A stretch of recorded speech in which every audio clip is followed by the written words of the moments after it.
Hey everyone, welcome back to Corporate Decoder. Today, LifeStance Health Group Inc. LFST just filed a current report, and I'm seeing a significant shift in their capital allocation strategy. Quick note, this is not financial advice, just my take on public filings for educational purposes. The company has just announced a massive new share buyback program, and it replaces an existing one, which tells us they feel their stock is undervalued. So what we have here is a Form 8K filing. These are generally used to announce major events that shareholders should know about. In this case, LifeStance Health Group is reporting on a couple of key things. First off, they've released their results for the second quarter ending the 30th of June 2026. We can expect to see how the company performed financially in the most recent period. This is usually where we get the top line numbers and a general sense of how the business is doing. The press release detailing these results is attached as an exhibit, so we can look forward to digging into that for the nitty-gritty financial details. They are also furnishing a slide presentation with supplemental information. This is often where companies provide extra context or highlight key takeaways from their earnings, so it is definitely worth a look to understand their narrative. Now here is the really interesting part. On the 5th of August 2026, the board of directors approved a new share repurchase program. This program authorizes the company to buy back up to a whopping $100 million of its own outstanding common stock. This is a big deal because it replaces their previous $100 million buyback program that was approved back in February of 2026. When a company replaces an existing buyback with a new, similar-sized one, it often signals confidence in their stock price. They're essentially saying they believe their shares are a good investment better than other uses for that cash. This program doesn't force them to buy back any specific amount, but it gives them the flexibility to do so when they deem it appropriate. They can do this in the open market through private deals, or even through accelerated share repurchase programs.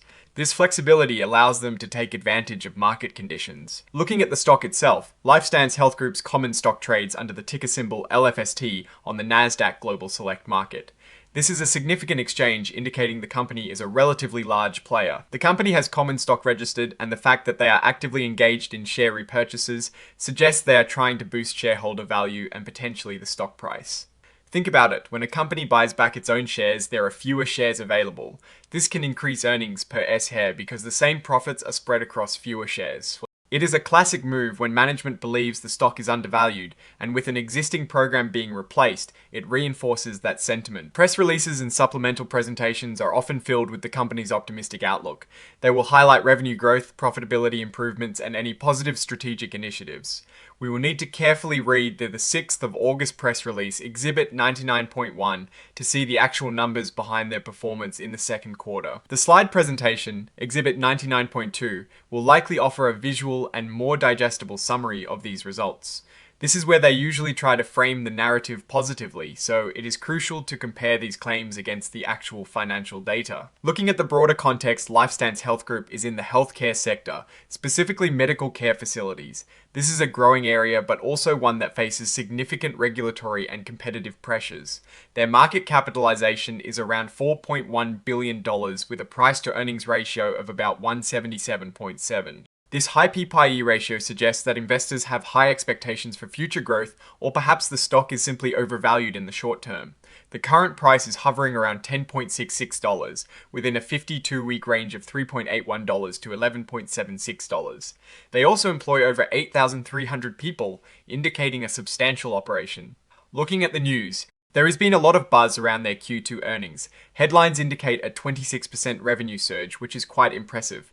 Some reports also mentioned that the stock was up around 3.1% on the 6th of August, likely reacting to the positive earnings news and the buyback announcement. This is a strong signal that the market is receiving these updates well. Top institutional holders like TPG GPA LLC hold a significant stake of over 36%, with FMR LLC close behind at 15.1%. This level of institutional ownership often means that large funds are closely watching the company and have confidence in its long-term prospects. Now, let's dive deeper into what this buyback program really means. Replacing a $100 million program with another $100 million program might sound like business as usual, but the timing and the context are key. It suggests that either they have already bought back a significant portion of the previous authorization, or they are signaling a renewed and strong commitment to returning capital to shareholders. This is especially important given the current market conditions and the company's growth trajectory. The company is essentially putting its money where its mouth is. By buying back stock, they are reducing the number of shares outstanding, which, as I mentioned, can increase earnings per share. It also demonstrates management's belief that the current market price does not reflect the intrinsic value of the company. This can be a very positive signal for individual investors. We need to see the actual financial results from the Q2 earnings report to fully understand the backdrop for this buyback. Is the company generating strong free cash flow? Are its operations robust enough to support significant share repurchases without hindering future growth initiatives? These are the critical questions. Based on the headlines, the revenue growth is strong, which is a good sign. However, the very high P/E ratio still makes me cautious. It implies a lot of future growth is already priced in. If they fail to meet those lofty expectations, the stock could be vulnerable to a sharp correction. The risk I am watching is whether this buyback is truly a sign of deep undervaluation, or a way to artificially prop up the stock price as growth expectations become harder to meet. The company's ability to sustain this revenue growth and translate it into consistent profitability will be paramount. What I am actually looking for is evidence of improving margins and cash flow generation that can consistently fund these buybacks and still leave room for investment. Oh, and the research tools I actually use are linked in the description. They help keep this channel going. That is my take. Stay decoded. If this analysis was valuable, hitting that like button really helps, and subscribe for more deep dives. Check out the Discord in the description.